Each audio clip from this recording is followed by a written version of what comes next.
اس مناسبت سے آج ہم حضرت علی رضی اللہ تعالی عنہ کی ذات و برکات کے حوالے سے گفتگو کریں گے۔ اللہ تعالی ہم سب کو سن کر عمل کرنے کی توفیق عطا فرمائے۔ محترم سامعین ذی وقار، حضرت علی رضی اللہ تعالی عنہ حضور علیہ تحیت و ثنا کے چچا حضرت ابو طالب رضی اللہ تعالی عنہ کے یہ بیٹے تھے، اور حضرت علی رضی اللہ تعالی عنہ کا بچپن، آپ کی جوانی اور آپ کا بڑھاپا حضور اکرم علیہ تحیت و ثنا کے ساتھ گزرا ہے۔ ایک تو آپ کو حضور علیہ تحیت و ثنا کے ساتھ خونی قرابت حاصل تھی، دوسرا یہ کہ رسول اللہ صلی اللہ علیہ وآلہ وسلم کی گود میں آپ کی تربیت ہوئی، اور حضرت علی رضی اللہ تعالی عنہ کا نام جو ہے وہ آپ کی والدہ نے حضرت علی رضی اللہ تعالی عنہ کا نام زیاد رکھا ہوا تھا، اور آپ کی کنیت ابو تراب اور ابو الحسن آپ کی کنیت ہے، اور آپ کا لقب اسد اللہ ہے،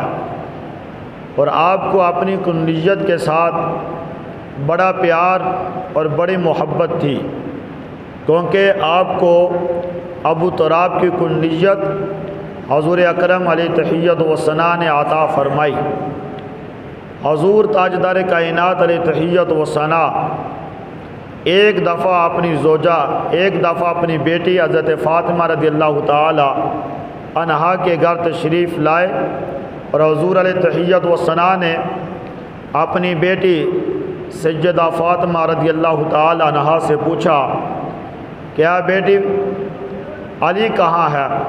تو حضور علیہ تحیت و ثنا کی بیٹی نے جواب دیا، یا رسول اللہ علیہ تحیت و ثنا، گھر میں کسی بات پہ ناراضگی ہو گئی، کوئی رنجش ہو گئی، تو حضرت علی رضی اللہ تعالی عنہ ناراض ہو کے مسجد کے اندر چلے گئے ہیں، مسجد کے اندر ہوں گے۔ تو حضور اکرم علیہ تحیت و ثنا حضرت علی رضی اللہ تعالی عنہ کو تلاش کرتے ہوئے جب مسجد میں پہنچے تو اللہ کے نبی نے حضرت علی کو وہاں پایا، اور آپ کی کمر پہ مٹی لگی ہوئی تھی۔ تو حضور اکرم علیہ تحیت و ثنا نے جب حضرت علی رضی اللہ تعالی عنہ کو مٹی پہ لیٹے ہوئے دیکھا تو حضور نے فرمایا، قم یا ابا تراب، فرمایا کہ اے ابو تراب تم کھڑے ہو جاؤ۔ تو اب یہ لقب، یہ کنیت حضور نے اپنی زبان سے حضرت علی رضی اللہ تعالی عنہ کو عطا فرمائی تھی۔ تو حضرت علی رضی اللہ تعالی عنہ کو اپنی اس کنیت کے ساتھ بڑا پیار تھا، اور حضرت علی رضی اللہ تعالی عنہ کی ذات و برکات وہ ذات ہے کہ جس طرح آپ کی شہادت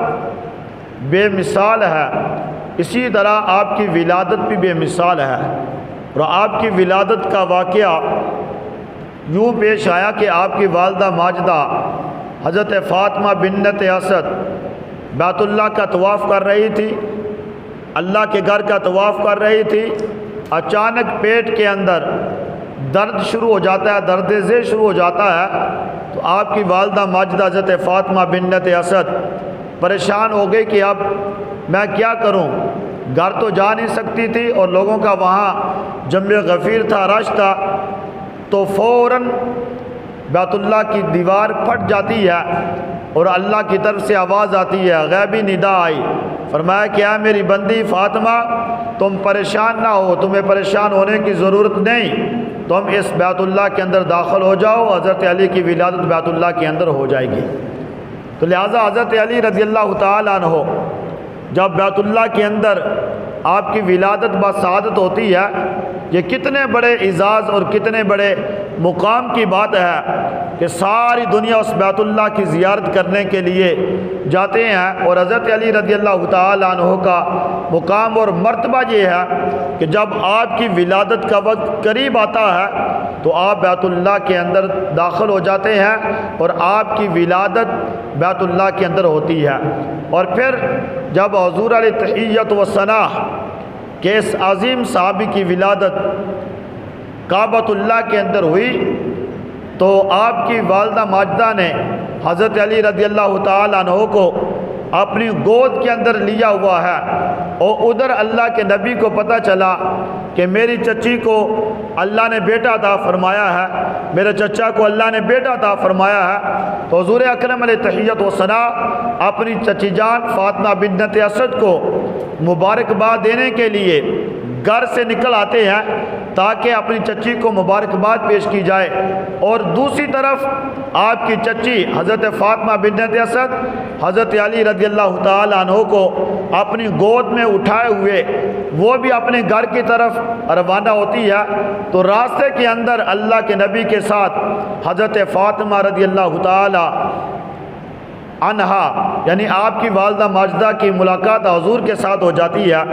تو حضور اکرم علیہ تحیت و ثناء نے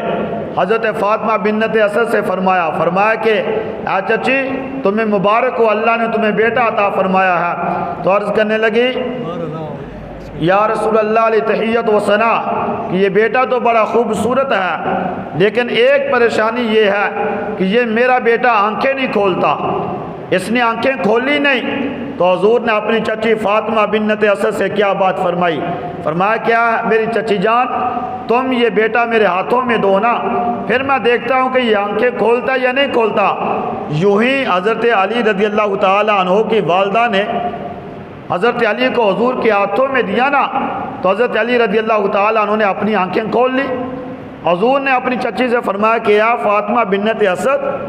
تم تو یہ کہتی تھی کہ یہ آنکھیں نہیں کھولتا۔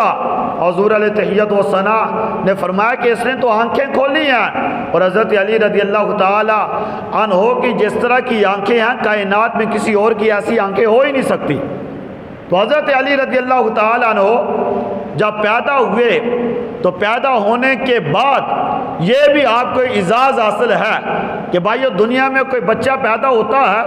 تو پیدا ہونے کے بعد اگر کوئی بچہ آنکھ کھولتا ہے وہ اپنی والدہ کو دیکھے گا یا اپنے باپ کو دیکھے گا یا اپنی نرس کو دیکھ لے گا یا کسی دائی کا چہرہ دیکھ لے گا، لیکن حضرت علی رضی اللہ تعالیٰ عنہ کی جب ولادت بسعادت ہوتی ہے تو اس وقت آپ نے آنکھیں نہیں کھولی، آنکھیں بند رکھی، اور آپ کی والدہ پریشان تھی کہ میرے بیٹے نے آنکھیں کیوں نہیں کھولی۔ جب حضور کے ہاتھوں میں آیا تو فوراً حضرت علی نے اپنی آنکھیں کھول لی، اور حضور اکرم علیہ تحیت و ثناء نے آپ کی والدہ کو فرمایا کیا چچی جان تم کہتی تھی کہ یہ آنکھیں نہیں کھولتا، کائنات میں ایسی آنکھیں کسی اور کی ہو ہی نہیں سکتی جس طرح کی آنکھیں اللہ نے حضرت علی کو عطا فرمائی ہوئی ہیں۔ اور پھر ہوا کیا، ایک دفعہ حضرت علی رضی اللہ تعالیٰ عنہ جب بڑے ہوئے جوان ہوئے تو اللہ کے نبی نے حضرت علی سے پوچھا علی جب تم پیدا ہوئے تھے تم نے آنکھیں کیوں بند رکھی، آنکھیں کیوں نہیں کھولی؟ حضرت علی رضی اللہ تعالیٰ عنہ نے کیا خوبصورت جواب دیا، عرض کرنے لگے یا رسول اللہ تحیت و ثناء میں اس نیت کے ساتھ آنکھیں بند کر کے رکھی کہ اگر میں سب سے پہلے چہرہ دیکھوں تو مصطفیٰ کا چہرہ دیکھوں، اس لیے میں نے اپنی آنکھیں بند کر کے رکھی۔ لہذا وہ حضرت علی شیر خدا رضی اللہ تعالیٰ عنہ جن کی ولادت بسعادت جو ہے وہ بیت اللہ کے اندر ہوتی ہے، اور سب سے پہلے حضرت علی رضی اللہ تعالیٰ عنہ اللہ کے نبی کے چہرے کی زیارت فرماتے ہیں۔ پھر حضور علیہ تحیت و ثناء نے یہ بات ارشاد فرمائی، حضور نے فرمایا کہ لوگوں جس طرح بیت اللہ کو دیکھنا عبادت ہے، قرآن کے سپاروں کو دیکھنا عبادت ہے، مسجد کی زیارت کرنا یہ بھی عبادت ہے، حضور نے فرمایا اسی طرح حضرت علی کے چہرے کو دیکھنا بھی عبادت ہے۔ ایک صحابی نے کہا یا رسول اللہ تحیت و ثناء جو کوئی حضرت علی کا چہرہ نہ دیکھ سکے اس کے لیے کیا ہوگا؟ تو حضور اکرم علیہ تحیت و ثناء نے کیا بات ارشاد فرمائی، حضور نے فرمایا جو حضرت علی کے چہرے کو نہ دیکھے وہ حضرت علی کا ذکر بھی کر لے گا تو اللہ اس کو بھی اجر و ثواب عطا فرما دے گا۔ یہ مقام اور مرتبہ حضرت علی رضی اللہ تعالی عنہ کا، پھر حضرت عمر رضی اللہ تعالیٰ عنہ حضرت علی شیر خدا رضی اللہ تعالیٰ عنہ پہ رشک کرتے ہیں، کہتے ہیں کہ 3 بڑی بڑی نعمتیں حضرت علی رضی اللہ تعالیٰ عنہ کو ملی، کاش ان 3 یہ خصلتوں میں سے اگر ایک خصلت بھی حضرت عمر کو مل جاتی تو میرے لیے یہ بہت بڑی نعمت ہوتی۔ وہ پوچھا گیا کون سی؟ پہلے نمبر پہ آپ نے فرمایا یہ حضرت علی رضی اللہ تعالیٰ عنہ کا مقام اور مرتبہ ہے کہ آپ کی شادی حضور کی بیٹی حضرت فاطمہ بنت رسول سے ہو جاتی ہے، اور دوسرا آپ کا یہ اعزاز، یہ مقام اور مرتبہ ہے آپ مسجد رسول کے پاس حالت جنابت میں بھی ٹھہرے رہے، اور تیسرا آپ کا مقام اور مرتبہ یہ ہے جو حضور اکرم علیہ تحیت و ثنا